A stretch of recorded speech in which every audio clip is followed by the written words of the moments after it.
remember that guy that went out and said that you don't need a mask? It's ridiculous.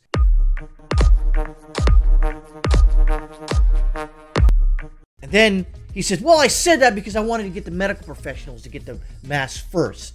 Now that we have, a clear-cut path to getting all masks, you should wear one. Then it was two. Then it was three. Then it was just sort of kind of like died out. But all along this time, the blue states are taking the cues from this Fauci here. I'm calling him that because, I don't know, I hate Fauci. But he says he's only become a political target because he stands for science, data, and evidence. Well, if that was the case, then he wouldn't have to lie to the American people, first off, about mask wearing. And he says, 2, just makes common sense. 3, okay, well, by the way, if he's really for the science and data and evidence, he should just read the box that those masks come in. I don't even want to even say it because of YouTube's ridiculous censorship. All you have to do is Google it. The same site that owns YouTube. Just Google it. It's all you need to know. White House Chief Medical Advisor Anthony Fauci said Sunday that he has become a polarizing figure during the coronavirus pandemic because he is an advocate for the truth rather than conspiracy theories. Let's go back. The mask thing. He says you don't need it. Then he says you need it. I just said it so the medical professionals can get it first. Therein lies a lie. Okay? That is what we call in the industry a lie. He lied to the American people. Doesn't matter if it was a noble lie. He lied. Yeah, he lied. He goes on to say, I've stood for always making science, data, and evidence be what we guide ourselves. Fox News Sunday host Chris Wallace, another douchebag liberal a-hole, and I think people who feel differently, who have conspiracy theories, who deny reality, that's looking them straight in the eye. No. There is no conspiracy theory here, okay? We all know the virus exists, okay? We all know that you have to take upon yourself a risk management approach to living your life in these new times. But you see, Fauci here wants you to sort of ignore that.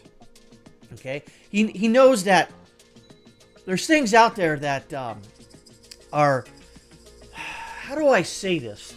So Mama Susan doesn't get super sore with me. Let's say like this. There's a lot of things going on right now in conjunction with this virus and how to deal with it that are flying in the faces of medical science. I can't talk about those. I can't talk about them on Odyssey and BitChute, thankfully for that. So, going on from here, he continues. Those are people that are not particularly care for me. That's understandable because what I do and what I try very hard is to be guided by the truth. But if you're guided by the truth, you wouldn't lie to people, Fauci. You wouldn't lie. But you lied. Numerous times, by the way. And you added your own political ideology to all of this mess that the whole world is in. And you want to act indignant and act like you're the good guy trying to stop all the stuff. No, you're a douchebag. You're an a-hole. Fauci added that typically he is not comfortable telling people what they do. Right. But then he goes on to tell you what to do. Under normal circumstances, by the way, folks, under normal circumstances. However, he says that we are not in normal circumstances. No. First he was saying that I don't know if we can have Halloween. Then he says, well, we can have Halloween. Then he says, I don't know if we can have Thanksgiving. Then he goes, well, maybe we can have Thanksgiving if everyone has got the jib-jab, the jibbity-jab-jab. And same thing with the Christmas. First he was saying, I don't know if we can. Then he says we can. By the way, as the evidence is showing that if you can hang out in a football stadium, college football stadium, with 100,000 people, and there's not a super duper spreader event. So what gives? What gives? Throughout the pandemic, Fauci has been criticized for his inconsistent guidance on lockdowns, masking, and the origins of the COVID-19. Now, we all know about the gain of function thing going around.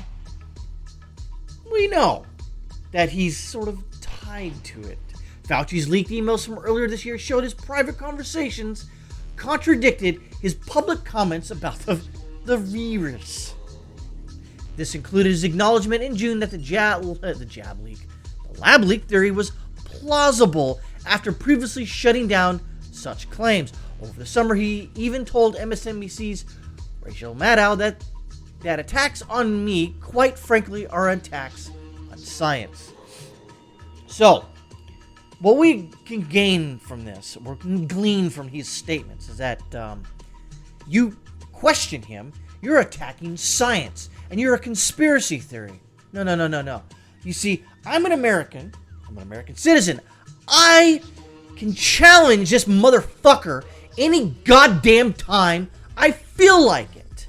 I don't need some big tech platform telling me what I can and can't fucking say. But apparently, that's the case, apparently.